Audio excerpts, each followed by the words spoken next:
Welcome to The Explainer.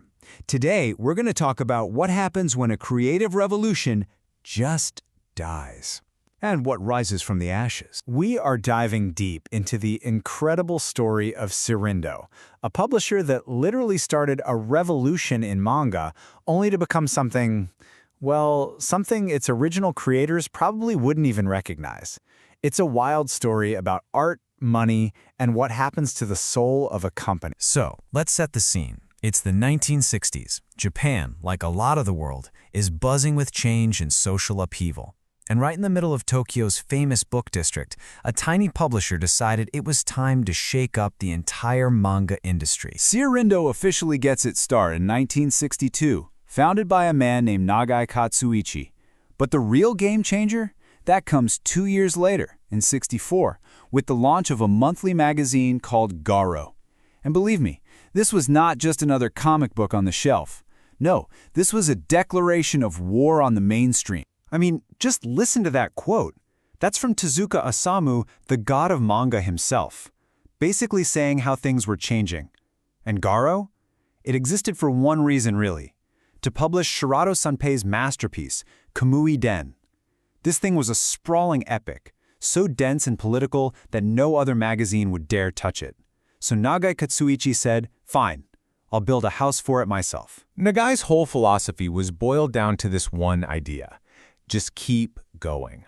To persevere, to continue no matter what, that was real strength. It's a simple idea, right? But it became the company's lifeline. And, as we're about to see, that very idea would get twisted in some really unexpected ways. So what was it that made Garo so special? It wasn't just the comics.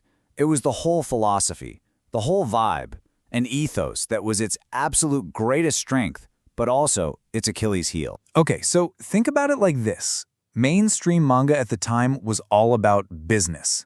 Editors were in charge, and the big question was always, will this sell? It was commercial first.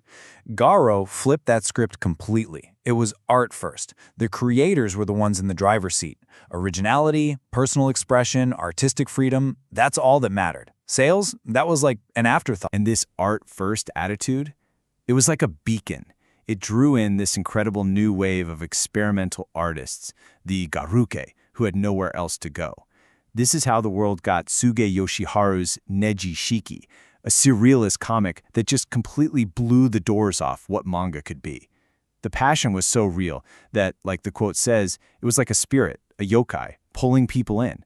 Artists were willing to work for practically nothing just for the chance to be in Garo and have that total freedom. But, passion doesn't exactly pay the rent. And this number, this tells you everything. 3,000. At its absolute lowest point, in the middle of the 1980s economic boom, no less, Garo's circulation sometimes dropped to just 3,000 copies. Can you believe that? It was a cultural icon and a commercial catastrophe. So, how did it even survive for so long? Well, they had this really weird, backwards business model. They'd take the popular comics from the magazine and sell them as collected books, called tenkobon. The money they made from those books, they'd pour it right back into the magazine, which was basically a black hole for cash. The whole thing was held together with sheer willpower and Nagai's belief in just continue. Yeah, that fragile setup was never gonna last. When Seirindo stumbled into the 1990s, that creative yokai that had fueled it for decades, it started to crumble. And what followed was a decade of pure crisis. And this wasn't just one bad thing happening. It was a total domino effect. First, in 1990, a software company buys them out.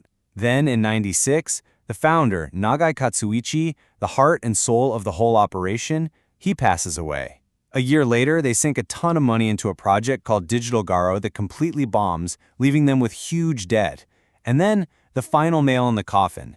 In July '97, the entire editorial staff gets up and quits, all at once. The original Seirindo was, for all intents and purposes, gone. But this wasn't just an ending. That mass resignation, it was also a beginning. The editors who walked out didn't just give up. They started a new company, Seirindo Geisha. And for almost everyone who mattered, the artists, the hardcore fans, that was the real Garo. The spirit had left the building and found a new home. even if the name stayed behind. So back at the old Seirindo offices, the name was still there, but the place was a ghost town. After a few failed attempts to relaunch the magazine, the company gets sold again. And this is where the story takes its most bizarre, most controversial turn. I mean, wow. That's a quote from the guy who was president during that whole chaotic 90s meltdown. He could not be any clearer. The company that exists today, using that famous name, he's saying it has absolutely nothing to do with the Gara spirit. It's just a different company that happens to have the same name. But the current leadership sees it very differently. The current president, Kani Mikihiko, frames it as a simple business choice. He says the shift to publishing politically conservative, right-wing books wasn't about ideology, it was about survival. It was a management issue. In his view, these new books make money, and that money keeps the lights on. Well, whatever the reason, the change has been drastic. The new Seirindo has been tangled up in lawsuits over things like libel and harassment. Its identity has swung from avant-garde counterculture to staunchly conservative. And maybe the most telling detail of all is how people talk about it now. In the media, it's almost always called the publisher that formerly published Garo. That one word says it all. And that really brings us to the heart of it, doesn't it? The journey of Seirindo makes you wonder what a legacy even is. Is it just the name on the door? Or is it the ideas, the community, the spirit that it once represented? A revolution that ended, leaving behind a famous name and a really tough question.